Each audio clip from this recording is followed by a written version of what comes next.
Besar Yayasan Rahmah Al-Yunusiyah, khususnya Profesor Dr. Nadirman Haska yang hadir bersama kita di sini.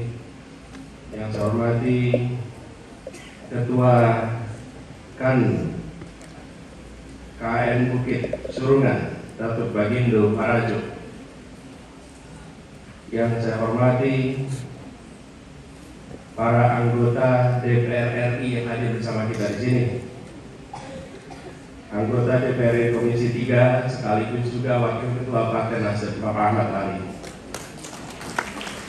Anggota DPR RI Komisi 8 Ibu Dr. Randa Hajah Delveria yang hadir bersama kita di sini. Anggota DPR Komisi 10 Ibu Lizda Endra Joni. Yang saya hormati anggota DPD RI yang khusus datang ini wakilnya DPD Jakarta, tapi hadirnya di sini Ibu Profesor Dr. Silviana Murni. Yang saya hormati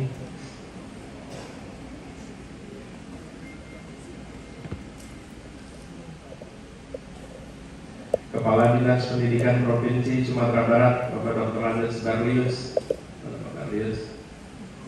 Yang saya hormati juga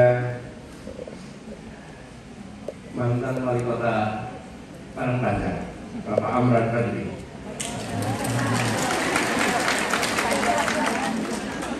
Sekaligus Ketua DPW Nasdem di sini.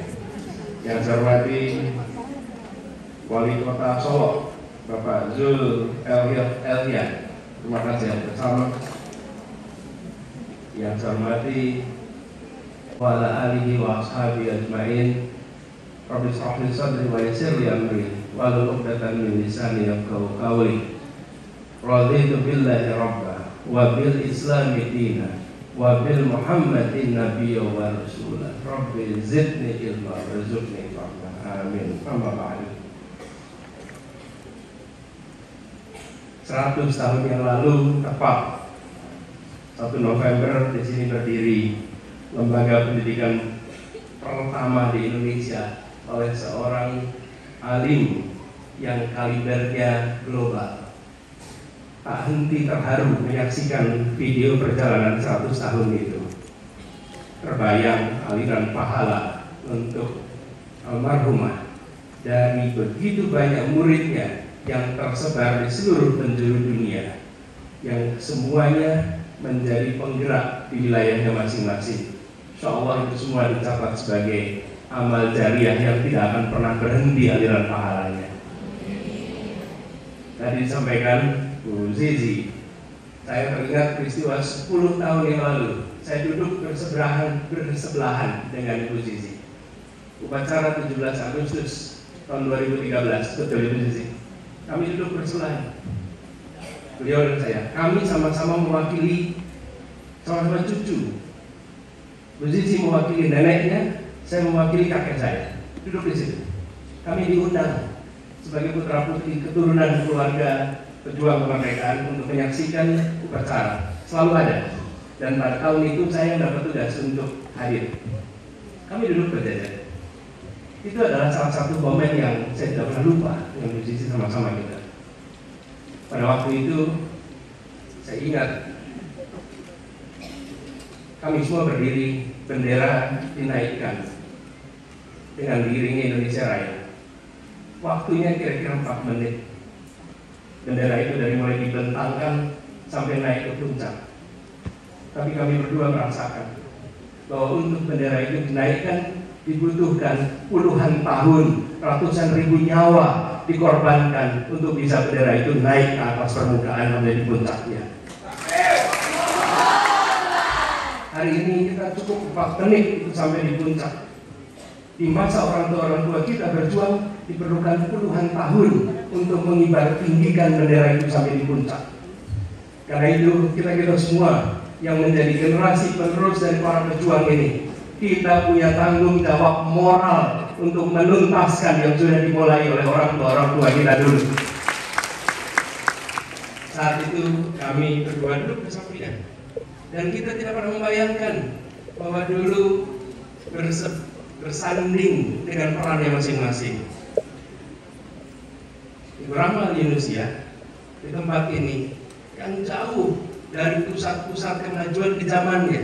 Bayangkan tahun 23, usia 23 tahun mendirikan sebuah madrasah dunia perempuan di saat dunia belum memberikan kesempatan kepada perempuan. Amerika Serikat baru memberikan hak pilih tahun-tahun itu. Swiss tidak memberikan hak pilih pada perempuan sampai tahun 71. Tidak punya hak pilih. Dan di beberapa bagian di Swiss itu hak perempuan tidak ada sampai tahun 80-an. Dan beliau di sini sudah mengajarkan kepada kita semua kesetaraan perempuan yang kemudian spirit itu menyebar ke seluruh Indonesia dan ke seluruh dunia. Kita semua menengok itu dengan terpesona. Bagaimana beliau melampaui zamannya. Kami itu mengagumi Ibu Rahma Yunus-ya ini, dalam arti yang sesungguhnya. Ini ada sebuah cerita yang mungkin tidak banyak yang tahu. Kami punya anak empat. Saudara anak kami itu 5. Anak yang kelima itu lahir, tapi Allah takdirkan tak berumur panjang. Setelah lahir tidak lama kemudian wafat. Tapi kami berikan nama pada waktu itu, namanya Rahma, sebagai nama dari manusia Ibu Rahma Yunus-ya. Nah, ini sekalian kita menengok dengan rasa kagum. Hari ini kita kumpul bersama di sini, menengok pada perjuangannya dan kita menyaksikan dampaknya dahsyat. Di sini ada utusan dari Mesir juga hadir bersama kita. Satu ketika sekitar tahun 2008-2009, saya mampir di sini ya, Bu Zizi. Ibu Zizi baru mulai memimpin waktu itu di tempat ini. Saya datang bersama Profesor Fasli Jalal, yang orang tuanya adalah guru di dunia putri ini, yang pada masa tahun 50-an begitu banyak guru-guru di sini mengalami tekanan yang luar biasa. Banyak yang ditangkapi, dikasih pilihan masuk penjara atau dibuang ke pegunungan. Orang tuanya Pak Fasli memilih berada di pegunungan sana, sebagian tahan. Itu masa-masa penuh ujian dari tahun 50-an. Dan kemudian kita menyaksikan, saya dikembalikan kepada suasana perjuangan pada masa itu ketika saya datang di sini bersama dengan Pak Fasli. Dan kita kemudian ingat kembali bagaimana Syekhah Rahma Yunus-ya ini memiliki dampak yang melampaui Indonesia. Di Jakarta ada sebuah jalan yang sangat besar yang kita semua tahu namanya Rasuna Said. Tapi tidak banyak yang tahu bahwa tanpa didikan Ibu Rahma Yunus-ya, kita tidak punya perempuan yang hebat seperti Rasuna Said yang membuat Belanda pun bergetar. Rasuna Said itu adalah satu-satunya orang yang kena speak delik. Speak delik itu larangan berbicara. Bayangin, larangan berbicara. Orang lain masih boleh bicara, Rasuna Said itu oleh Belanda dilarang bicara, dilarang menulis. Karena perempuan satu ini kalau bicara dan menulis dia bisa menggugah begitu banyak orang. Orang lain tidak kena speak delik, satu perempuan ini kena speak delik. Larangan berbicara. Itu muridnya siapa? Muridnya Rahma Yunus-ya. Tapi tidak kalah penting, sebuah peristiwa tahun 56 kalau tidak salah. Imam atau mufti dari Al-Azhar datang ke Dinia Putri diajak oleh Pak Natsir, Muhammad Natsir. Lalu sampai di sini tidak terilustrasikan tadi, tapi boleh saya bercerita ya di sini. Mufti ini datang memimpin Al-Azhar. Al-Azhar itu usianya sudah hampir 1000 tahun pada masa itu. Dan Al-Azhar tidak ada perempuan di perguruan itu.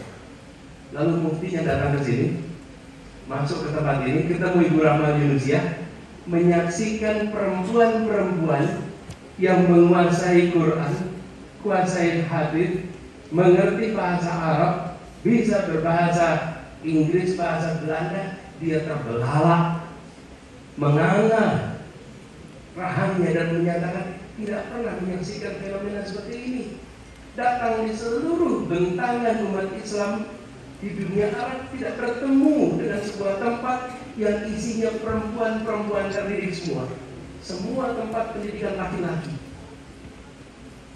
Di tempat yang dingin, yang bukan di kota terbesar di Nusantara, dia menemukan kecemerlangan gagasan yang menjadi kenyataan tentang kesetaraan pendidikan bagi perempuan.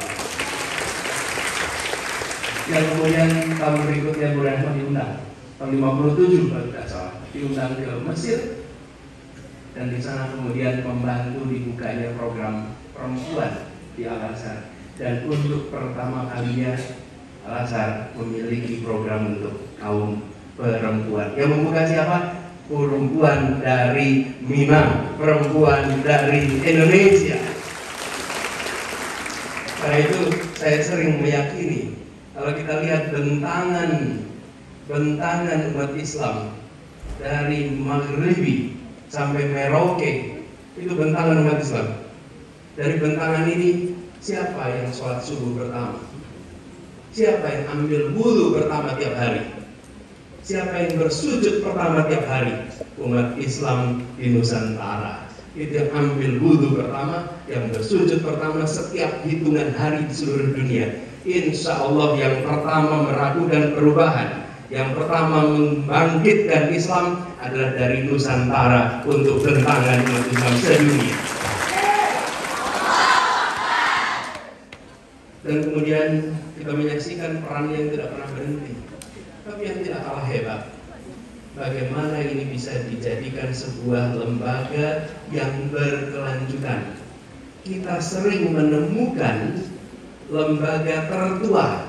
Kalau ini bukan tertua saja, tertua dan terlama itu beda Bapak Ibu.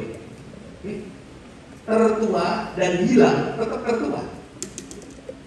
Tapi kalau terlama, dia masih eksis sampai sekarang.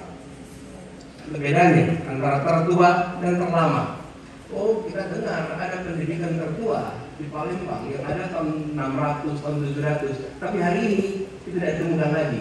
Dia tetap berstatus tertua, tapi dia bukan terlama. Dinia Putri ini bukan hanya diperingati 100 tahun yang lalu, tapi 100 tahun sekarang, insya Allah 100 tahun ke depan, 200 tahun ke depan, 300 tahun ke depan. Bukan hanya tertua, tapi harus menjadi terlama. Terlama. Karena kalau terlama artinya ada regenerasi dan terus-menerus eksis. Bagi sebuah lembaga pendidikan yang berusia 100 tahun seperti ini, kita punya tengokan masa lalu yang luar biasa. 100 tahun yang mempesona, 100 tahun yang penuh dengan prestasi. Jadi jangan lupa, kita berada semua di sini, memahami sejarah itu penting. Mengerti sejarah itu penting, tapi membuat sejarah di masa depan itu jauh lebih penting lagi. Tugas adik-adik semua di sini menjadi Rasuna Said baru. Tugas adik-adik semua di sini menjadi pribadi-pribadi yang memberikan manfaat di tempatnya masing-masing. Saya sempat cek, ada begitu banyak alumni.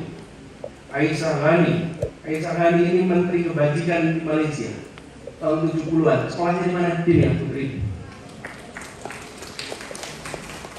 Aisyah Amini, tokoh perempuan di Dewan yang legendaris. Sekolahnya di mana? Dinia Putri. Yang hari ini pakai make up Wardah. Ayo, siapa yang bikin? Ibu Nur Hayati. Sekolahnya di mana? Di insinyur. Seorang insinyur. Dan beliau yang sekarang kita lihat, kita doakan beliau diberikan sepanjang umur. Sekarang beliau sedang kurang sehat, insyaallah beliau segera pulih kesehatannya. Saya punya daftarnya agak panjang, saya bisa sebutkan. Tapi saya minta pada adik-adik semua, Anda tengok daftar alumni yang hebat itu, lalu katakan pada diri Anda sendiri, saya akan jadi alumni yang membanggakan bagi Dinia Putri di masa yang akan datang. Jadi menengok ke masa lalu untuk tahu apa yang sudah dikerjakan. tapi menengok ke depan untuk membuat sejarah. Dan itu adalah tugas dari adik-adik semua yang hari ini menjadi santri, menjadi siswa di dunia putri ini. Insya Allah semuanya bisa. Amin saja dulu. Jadi kalau ada apa-apa, amin aja. Insya Allah semuanya sukses. Insya Allah semuanya berhasil. Insya Allah semuanya membanggakan. Kalau tidak bisa jadi wali kota, jadi kalau tidak bisa jadi gubernur, jadi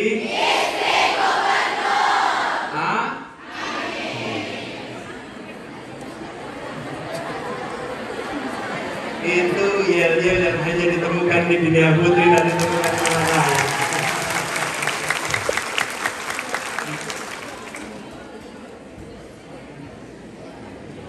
Adik sekalian, kalau sekarang adik-adik sekalian melihat perempuan bersekolah itu normal, wajar.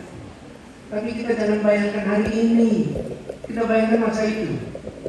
Saya punya cerita, Ibu Zizi juga, nenek saya itu termasuk perempuan pertama yang sekolah pada masanya. Dan dia cerita, mau berangkat sekolah itu diejek oleh tetangga-tetangganya. Kenapa ada perempuan bersekolah? Kenapa? Karena di lingkungannya perempuan tidak sekolah. Jadi, saya ingin mengajak pada terutama adik-adik semua, bayangkan 100 tahun yang lalu betapa progresifnya, betapa majunya, dan betapa tahannya menghadapi omongan orang di sekitar kita. Ini yang kita lihat di sini adalah peristiwanya, tapi gosip yang ada di sekitar sini nggak ada dalam cerita ini. Omongan orang-orang yang menggunjingkan Ibu Rahma nggak ada di cerita ini. Gunjingan, cemoohan, menyepelekan itu tidak ada di sini. Tapi itulah ciri dari pemimpin. Itulah ciri dari penerobos. Dia tidak pernah memusingkan apa kota orang hari ini. Dia lebih memikirkan apa kata sejarawan di masa depan. Nih buktinya. Karena itu jangan terlalu pusing dengan apa yang dikatakan sosmed hari ini. Jangan terlalu pusing dengan apa yang dikatakan oleh wartawan hari ini. Tapi pikirkan apa yang akan ditulis oleh para sejarawan di masa depan. Itu contohnya. Tidak ada yang mencatat lagi pergunjingan yang merendahkan, yang menyulitkan mereka. Yang dicatat adalah keberhasilan jangkauannya. Dan kita semua menjadi saksi dari itu. Karena itu tadi ketika adik-adik semua memulai dengan sholawat dari di awal, saya terharu sekali mendengarkan sholawat itu. Karena saya menyaksikan ini 100 tahun. Bayangkan masa-masa sebelumnya. Jadi saya ingin mengajak kepada semuanya untuk kita mengambil hikmah dari 100 tahun ini. Ke depan kita bikin sejarah. Dan yang tidak kalah penting untuk sekalian, kami merasa negeri ini belum cukup membalas budi pada Ibu Rahma Al-Yunusiyah. Budi baiknya, jasanya belum dibalas yang setimpal oleh negeri ini. Insya Allah, Allah sudah tinggikan derajatnya di sisinya. Tapi negeri ini belum. Karena itu menjadi komitmen. Bismillah, bila Allah takdirkan, maka salah satu orang pertama yang harus mendapatkan gelar pahlawan nasional adalah Ibu Rahma Al-Yunusiyah. Gelar yang tertunda terlalu lama. Dan label itu tidak ada artinya dibandingkan aliran pahala, tapi jadi tanda bagi kita bahwa pejuang perempuan yang sesungguhnya, yang sangat mengubah wajah bukan hanya di Indonesia tapi global, adalah seorang Kayo Rahma Al-Yunusiyah. Nama ini harus menjadi nama rujukan di seluruh Indonesia. Saya merasa sangat terhormat untuk bisa ikut hadir.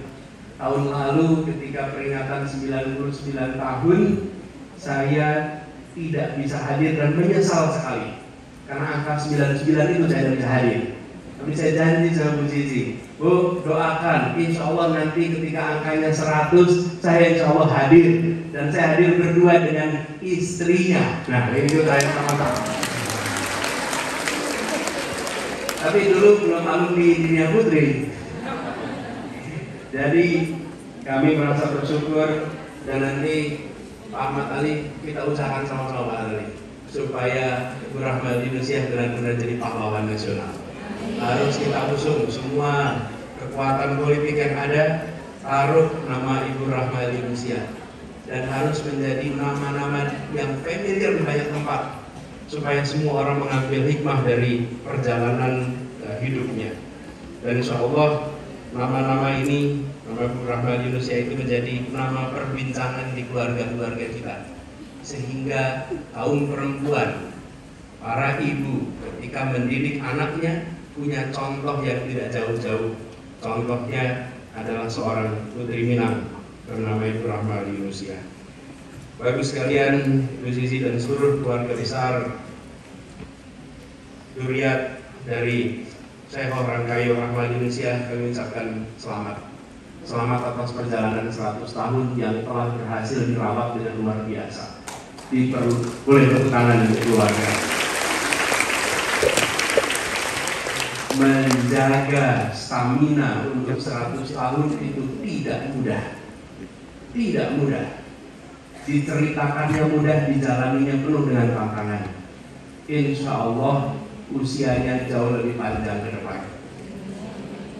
Kita punya kecenderungan kalau berusia panjang menengok ke belakang.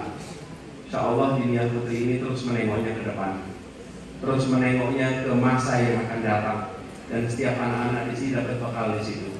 Insya Allah seluruh keluarga diberikan kekuatan, diberikan kemudahan, dan insya Allah negara ini akan lebih perhatian pada Dinia Putri yang menjadi penerobos di zamannya dan terlama sampai sekarang.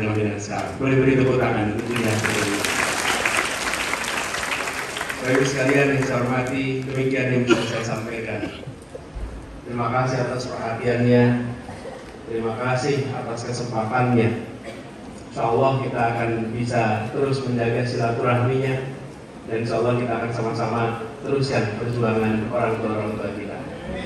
Kurang lebih mohon maafkan. Assalamualaikum warahmatullahi wabarakatuh.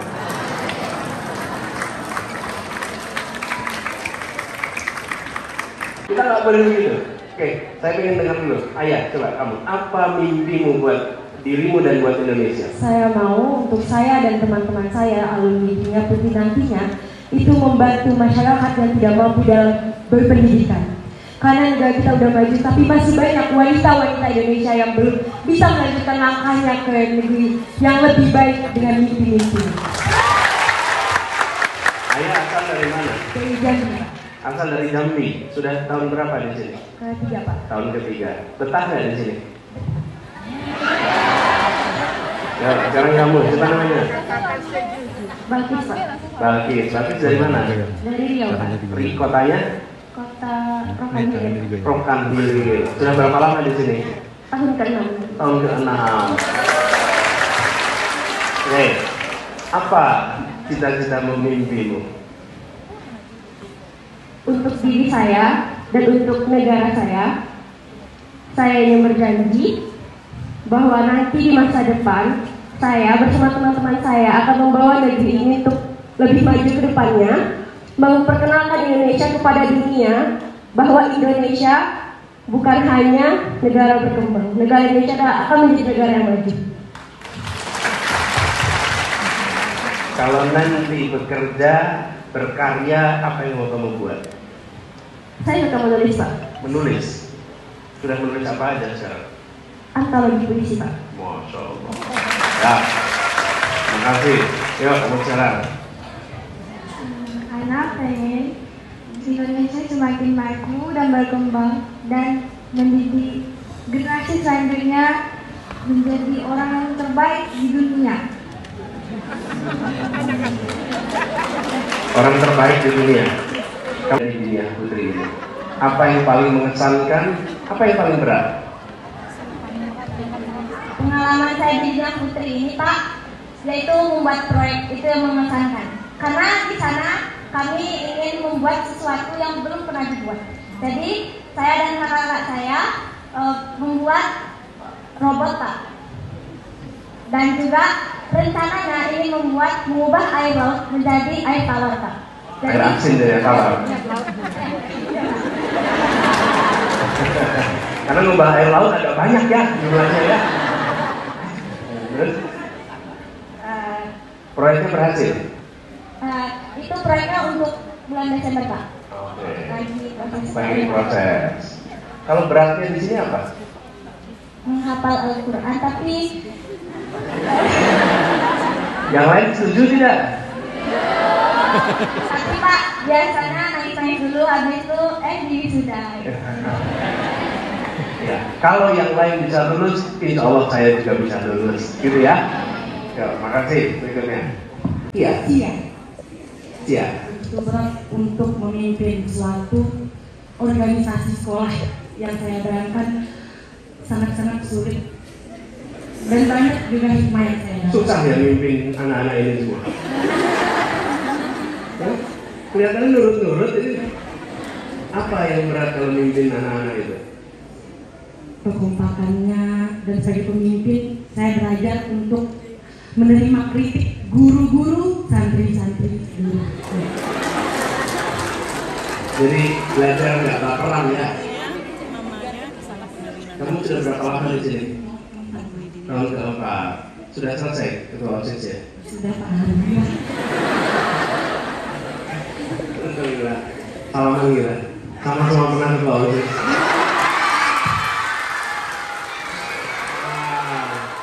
Memang jadi ketua OSIS itu rumit loh. Bener. Ngadepin teman-teman ini. Waduh. Bukan bawahan yang dibayar, bukan? Iya. Oke, udah sekarang. Apa pengalaman paling unik di sini? Namanya dulu siapa? Nama saya Altara. Altara, asli dari Kalimantan Timur Pak. kota Berau. Berau.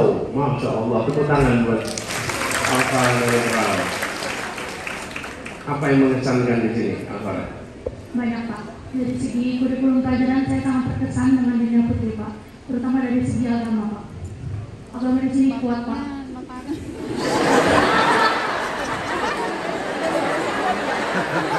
Ya kalau nggak kuat bukan dunia putri lah ya. Pasti kuat, terus. Pesan malam-malam pesantren. Nah, apa yang dirasakan kuatnya itu gimana? Contohnya gimana? Di sini tahajudnya Pak tiap hari Pak. Jadi kalau pada bangun pagi jam berapa?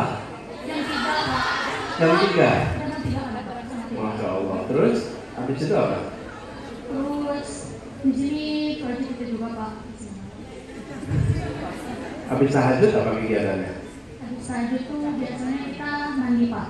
Mandi.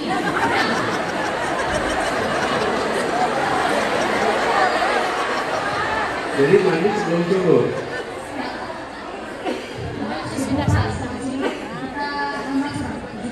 Mikir sampai kira-kira jam 6. nah, terus mulai sholat gitu. Mulai sholat. Makan dulu. Iya, makan dulu betul. Jadi sarapan dulu, habis sarapan baru sholat. Penting mandi makan itu penting banget ya. Terus habis itu belajar sampai jam 12 kita balik ke asrama sholat dulu Pak. Oke, lalu sesudah duhur Dan sekitar jam 1-an Pak, balik ke sekolah lagi, belajar lagi sampai asar. Ayo makan siang. nah, kalau sesudah maghrib apa? Jam maghrib sudah makan malam Pak.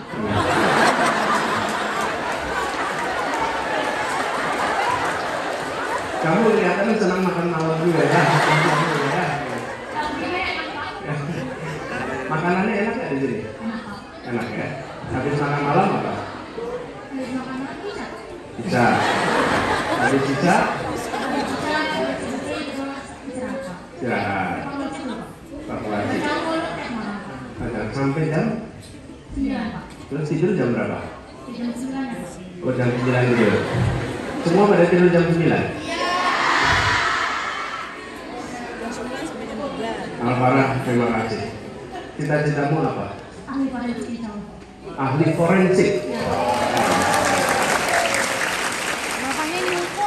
Insya Allah nanti ada semua saya pesan tuliskan cita-cita itu. Tuliskan cita-cita itu. Pernah bikin biografi? Saya Bu Jesi kasih tugas ya Bu Jesi ya.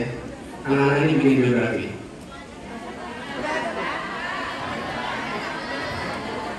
Tahun berapa? Masuk. Biografinya tahun berapa? Ya, tuliskan biografi tahunnya tahun 43. 2043. Seakan-akan Anda sudah berada di tahun 2043.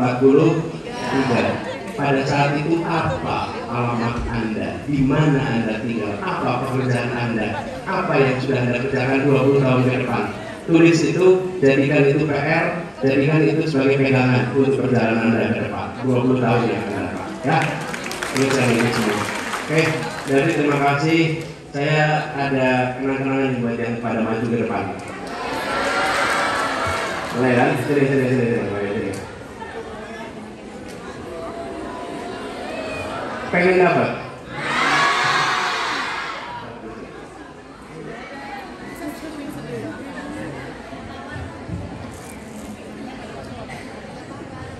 Ini jam tangan boleh mau pakai nanti ya. Nih buku Negeri 5 Menara jam tangan buat mimpimu. Sama ini biografi apa yang telah dikerjakan kami di Jakarta, ya. 3 itu. Nih. Semuanya nanti dapat, kasih aja sekarang. Nah, jadi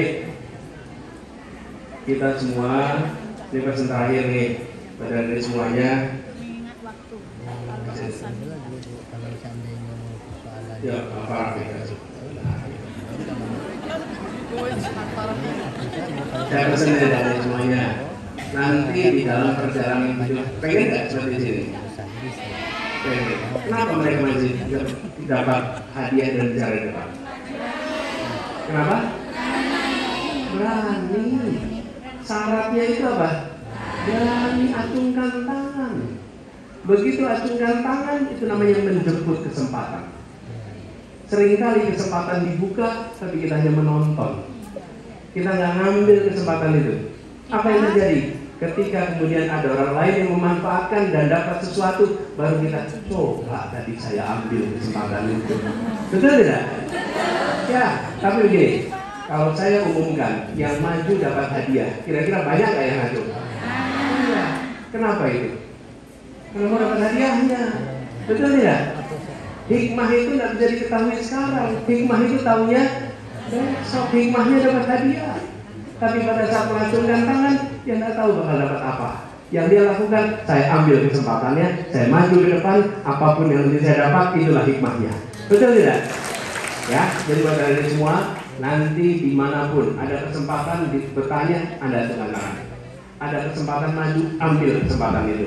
Karena kesempatan di luar kendali kita. Kalau kesiapan itu kita. Dan apa yang terjadi? Anak-anak ini ditanya apa saja langsung bisa jawab. Pertanyaan yang diubah langsung punya jawaban. Itu artinya apa? Ada kesiapan.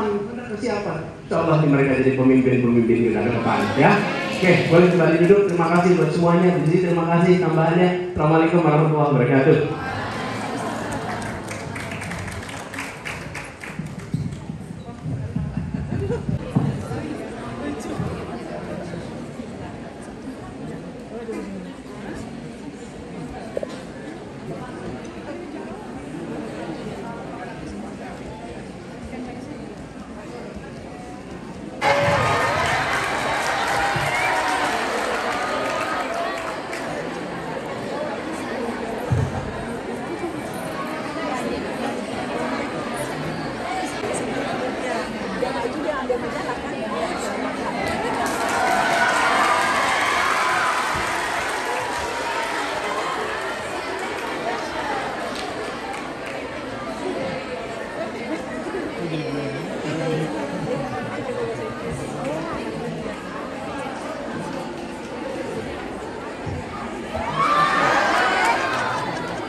Putri Palang Panjang, Ibu Zizi,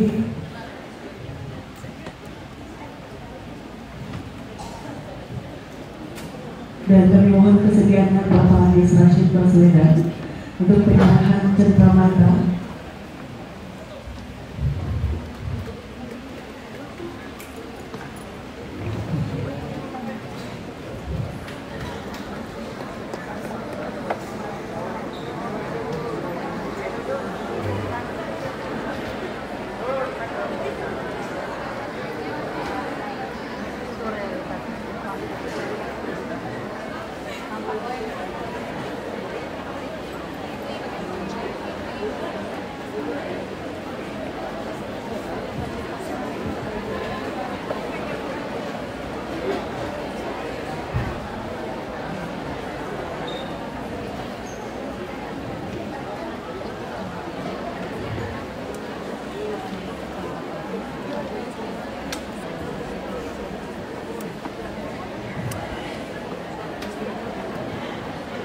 selanjutnya kami mohon kesediaannya Ibu Ferry.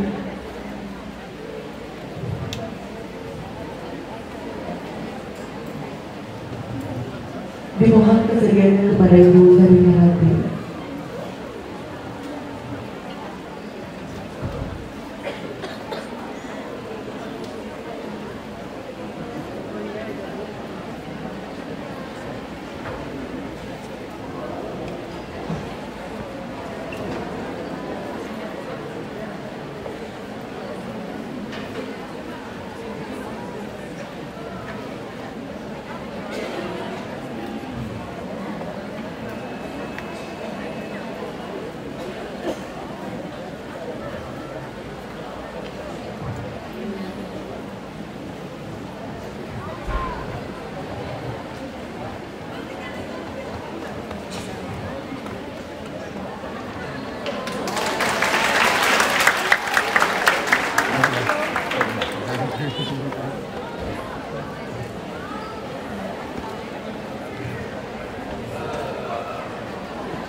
Bu Zizi, saya minta izin, dulu sekalian.